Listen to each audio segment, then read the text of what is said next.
Assalamualaikum warahmatullahi wabarakatuh dan salam sejahtera. Alhamdulillah. Segala puji bagi Allah.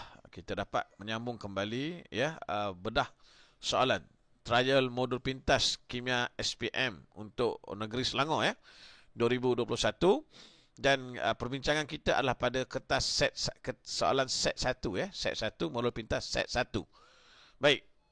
Kali ini kita nak tengok soalan bahagian B. Okey, kalau pelajar-pelajar mengikuti kami dalam Master Kimia SPM, kita telah membincang untuk bahagian A, 8 soalan untuk struktur. Pelajar boleh tengok kembali video kami pada Master Kimia SPM, Cikgu Kimia Handsome, YouTube kami. Boleh tengok di sana. Okey, dan kali ini kita nak bincang soalan bahagian B, soalan esei. Okey, soalan esei ni 20 markah So, markahnya banyak dan ramai pelajar hilang markah pada bahagian B dan C ni. Itu sebab itu pelajar kena usaha, kena lebihkan untuk bahagian esei supaya markahnya tidak banyak dipotong lah maksudnya kan, dapat markah penuh. Okey, tengok soalan. Mudah aja sebenarnya soalan ni. Okey, jadual menunjukkan maklumat tentang larutan P dan larutan Q. Okey, dengan perkataan yang sama, nilai pH yang berbeza. pH-nya berbeza. Okey, tengok jadual. Di sini kita boleh dapat clue-nya. Jadi kalau pelajar perhati stimulus jadual yang dia bagi ni, insya-Allah kita dapat clue untuk jawab semua soalan nanti. Okey, tengok. P, P nilai pH kurang daripada 7. Bermakna larutan ini ialah asid. Okey. Larutan dia adalah asid. Okey. Asid apa? Belum tahu lagi. Tengok yang kedua. Bertindak balas dengan kuprum 2 oksida. Okey. Menghasilkan kuprum klorida. Okey, ini kita punya clue kita. Kuprum klorida. Bermakna asid kita mestilah ada ion klorida. Bermakna asid kita adalah asid hidroklorik. Kalau dia kata kuprum sulfat, asid sulfurik. Kalau dia kata kuprum nitrat, sudah mesti asid nitrik. Itu dia punya konsep. Okey, baik. Yang kedua, tengok Q. pH kurang daripada 7 juga adalah asid. Sama asid juga. Okey, asid apa? Tengok di bawah. Bertindak pula dengan larutan kalium hidroksida. Okey, menghasilkan kalium etanoat. Ini clue-nya. Etanoat. Bermakna asid kita ada ion etanoat lah. So, asid etanoik. Okey, dah dapat. Selesai. Boleh jawab soalan. Okey, kita tengok soalan kita. Okey, A1, 5 markah. Okey. Pelajar pastikan jawab apa yang soalan nak. Jawab apa yang soalan nak. Okey. Tengok soalan apa. Yang pertama, nyatakan nama. Okey, nama. Bukan formula, nama. Baca betul-betul. Larutan P. Okey, ini markah yang pertama. Dan larutan Q, markah yang kedua. Larutan manakah yang menunjukkan nilai pH yang tinggi? Soalan ketiga. Okey, ini markah yang ketiga. Okey, terangkan jawapan anda. Ini 2 markah. Markah keempat dan markah yang kelima. So, bermakna ini adalah taburan markahnya. Jadi pelajar jawablah apa yang soalan nak. Okey. Jadi untuk soalan esei, walaupun namanya soalan esei, jawapan pelajar sebaiknya dalam bentuk poin saja. So bermakna kalau ada 5 markah, pelajar kena ada 5 poin. 5 poin. Okey, cuba kita tengok sini Baik, kita cuba jawab soalan satu-satu. Okey, tengok. So yang pertama, poin pertama kita tadi ialah ini poin pertama Poin pertama. Okey. Larutan P. Okey, larutan P. Kita letak larutan P. Okey, direct terus. Apa tadi larutan P kita ialah dia nak nama. Tu nama asid hidroklorik. HCl. Okey. Larutan Q. Tengok simple saja cara jawab. Okey, asid etanoik. Okey, 2 markah. Okey, kemudian tengok soalan tadi nak apa? Larutan manakah pH yang lebih tinggi? Larutan mana pH yang lebih tinggi? Pelajar ingat semakin tinggi nilai pH bermakna asid itu asid lemah.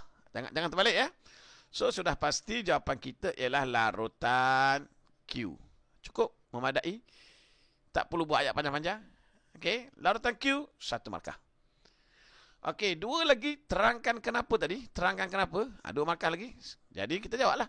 Kenapa? Kerana Q adalah asid lemah.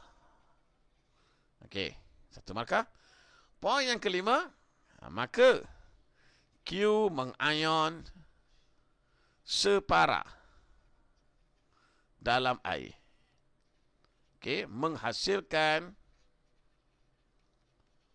kepekatan ion H+ yang rendah. Tengok ya. So, tengok kita dapat 5 poin di sini. Simple jawabnya, ringkas 1, 2, 3, 4, 5. 5/5. Sangat mudah. Okey, belajar ya. Okey, baik, selesai.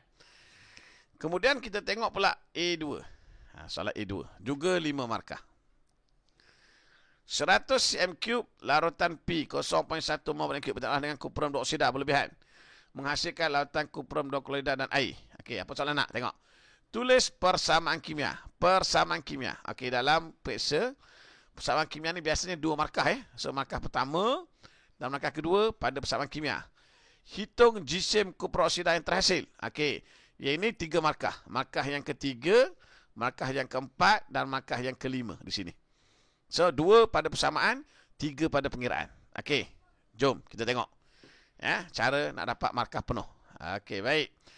So, kita, dia sebut larutan P So, kita mulakan dengan persamaan. P tadi apa? P tadi adalah HCl So, HCl. Okey, ni poin yang pertama lah. Okey, poin pertama kita, HCl bertindak balas dengan, apa tadi? Dah lupa dah.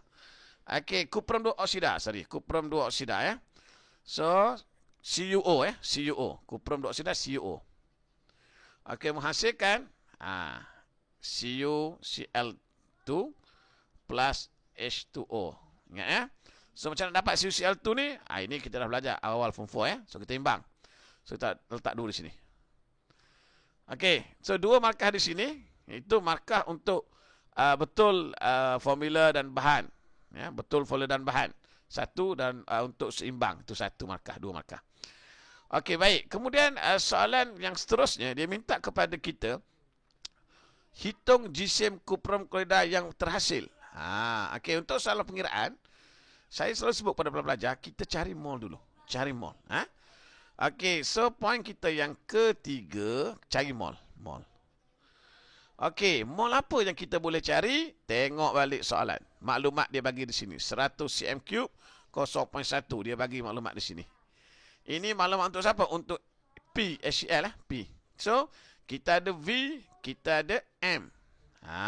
So, kita boleh guna formula MV per 1000. Okey. Jadi, kita kira mol siapa tadi? Mol HCl. Guna formula MV per 1000. Okey, jadi pelajar-pelajar kiralah untuk dapat markah yang pertama 100 darab 0.1 bagi 1000. So kita akan dapat jawapan di sini ialah 0.01. Okey, ini untuk poin yang ketiga. Okey, kemudian poin yang keempat kita buat ratio. Okey, ratio kita tengok kita ada mol kita ada mol untuk HCl Okey, kita ada mol di sini. Saya bulatkan supaya senang kita faham. So, kita ada mol di sini. Okey, kita nak cari jisim kuprum klorida. Betul Tengok soalan tadi.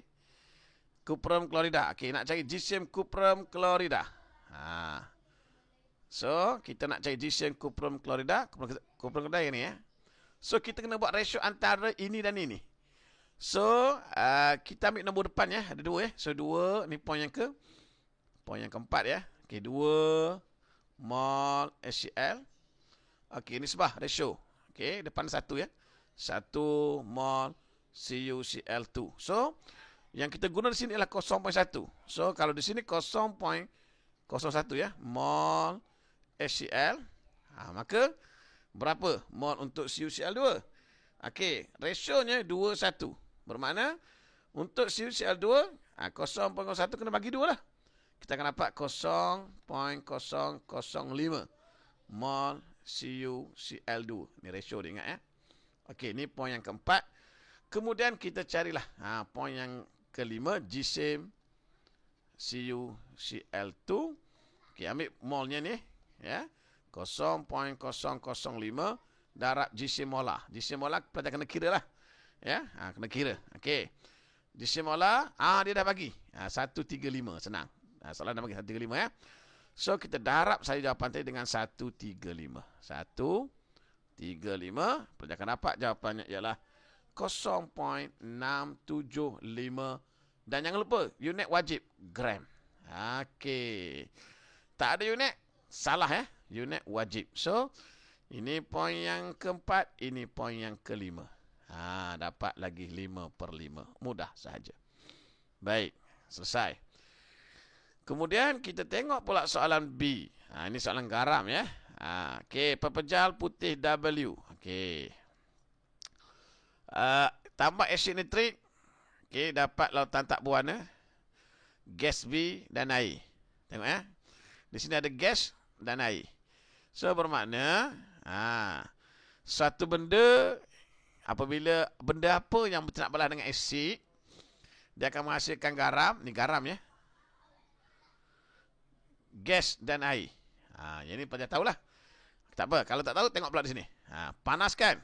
Pepejal putih dulu, panaskan. Okey, menghasilkan pepejal Z. Kuning apabila panas, putih apabila sejuk. Ini dia punya clue. Kuning apabila panas, putih apabila sejuk. Okey, pelajar-pelajar kena hafal lah. Kuning panas, putih sejuk. Ini merujuk kepada apa? Ini merujuk kepada zinc oksida. Macam mana nak tahu zinc oksida? Pelajar kena hafal. Ya? Zinc oksida warna apa? Pelamuk oksida warna apa? Ni. Okey. So, kuning panas, putih sejuk ialah zinc oksida. Bermakna, bila panaskan, dapat zinc oksida, dapat gas V juga. Bermakna, kalaulah gas V di sini, sudah pastilah, ya. Pepejal putih W ini ialah garam karbonat. Ya, sebab kita tahu kan, asid tambah logam karbonat, dapat garam, karbon dioksida, dan air. So, di sini ialah garam karbonat. Karbonat tu ionnya. Okey, bila panaskan dapat zinc oksida. Maka di sini confirmlah zinc karbonat. Okey. So, Y ini sudah pastilah zinc karbonat tambah asid nitrik dapat zinc nitrat.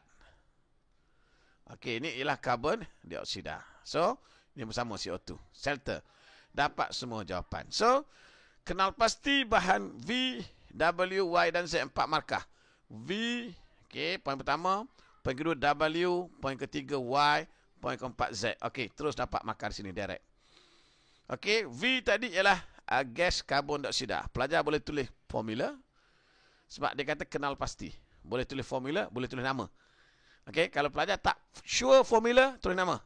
Karbon dioksida. Okey, W ialah zinc karbonat. Okey, ZnCO3 formulanya. Atau tulis nama. Zinc karbonat. Okey, saya nasihatkan kalau pelajar tak tahu formula, tulis nama. Bila salah formula, salah jawapan nanti.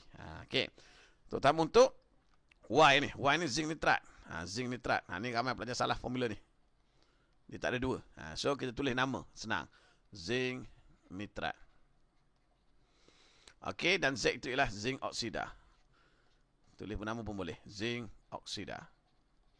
Okey, tadi tulis nama pun boleh. Karbon dioksida. Okey. Direct 4 markah. Senang. Baik. Selesai 4 markah. Okey, soalan yang last. Huraikan satu ujian kimia. Menentusahkan kadar cation. Okey, nak tentukan kadar cation and ion dalam larutan Y. Okey, kita tahu larutan Y tadi ialah zinc nitrat. Zinc nitrat. Larutan Y tadi zinc nitrat. Okey. Jadi, apakah cation-ionnya? Sudah pasti cation-ionnya ialah cation-ionnya zinc lah. Betul ya? Cation-ionnya adalah zinc. Dan ionnya ialah nitrat. Senang saja. So, kalau pelajar-pelajar tak tahu, ya, pelajar sebenarnya boleh dapatkan buku kami ni. Ya, skor A++ kimia. Dalam buku ni, kita dah senaraikan ujian kimia untuk semua bahan. Ya, untuk cation, untuk anion, untuk gas, semua ada. Boleh duduk di sini. Okey, jadi yang ini kena hafal sikit lah. Pelajar kena hafal sedikit lah. Okey, untuk zinc, kita boleh guna, biasa kita guna larutan natrium hidroksida ya. Cuma kadang-kadang natrium hidroksida ni, dia tak dapat zinc lagi. Maksudnya, Nanti kalau kita tambahkan secara berlebihan, dia akan menghasilkan dua hasil lah. Kalau zinc tu dia akan menghasilkan mendakan putih larut. Tapi di situ ada apa nama ni, 3 benda lah. Zinc, aluminium, plumbum. Okey, tak tahulah mana satu. Okey, cara yang terbaiknya kita guna larutan amonia. Okey, so mana cara nak jawab? Okey, 6 markah 6 poin. Okey, poin pertama. Kita di sini ya. Poin pertama, masukkan larutan. Okey, kita guna larutan Y tadi senang. Ke dalam 2 tabung uji. Okey, tabung uji ya. Berbeza. Biasa kita guna tabung uji. Okey. 1 markah. Okey, tabung uji 1 ataupun A boleh jugalah. Tabung uji 1, kita tambahkan. Ini untuk uji cation ion ya. Tambahkan. Okey, mesti ada larutan ya. Larutan wajib. Amonia. Amonia ataupun tu nama pun boleh, amonia. Berlebihan. Dia mesti ada berlebihan. Ini perkataan ni wajib. Larutan berlebihan. Okey, 1 markah. Maka yang kedua ya. Maka ketiga, kalau di situ ada ion zinc, maka kita akan menghasilkan nanti mendakan, untuk zinc ya, mendakan putih larut. Terhasil. Okey, ini untuk zinc ya, mendakan putih larut. So zinc, ion zinc dalam amonia berlebihan, dia akan menghasilkan mendakan putih larut. Okey, mendakan wajib. Okey. Okey, kemudian itu poin yang poin pertama, poin kedua, poin ketiga. Okey, poin keempat, tabung uji 2. Ini untuk uji anion ya. Tabung uji 2 anion. Anion kita ialah nitrat ya. So nitrat, nitrat kita kena guna 3 bahan lah ya, 3 bahan. Yang pertama kita tambahkan larutan ferrum 2 sulfat. Larutan asid sulfurik dulu ya, asid sulfurik cair. Diikuti, ini ada panjang sikit, diikuti larutan ferrum 2 sulfat. Dan kita goncang. Okey, itu poin yang keempat. Poin yang kelima, kita alirkan. Alirkan. Perkataan perlahan-lahan ni wajib ada ya, perlahan-lahan. Asid sulfurik pekat. Okey, atau kita kata alirkan melalui dinding tabung uji, sudah memadai. Boleh, walaupun tidak ada perlahan ya. Cuma bila perlahan ni sebab kita kena buat secara perlahan, sebab nanti tak dapat hasil. Okey, poin yang kelima, poin yang keenam, cincin perang terbentuk. Ini adalah ujian untuk nitrat. Pelajar-pelajar kena study balik lah kalau tak ingat. Okey, itu 6 markah untuk soalan ini. Okey, baik. Jadi kita akan berhenti di sini. Jangan lupa ikuti kami, kita akan sambung pula soalan yang ke-10. Ya, bahagian B sebelum kita masuk kepada bahagian C. Okey, sekarang itu, Assalamualaikum warahmatullahi wabarakatuh.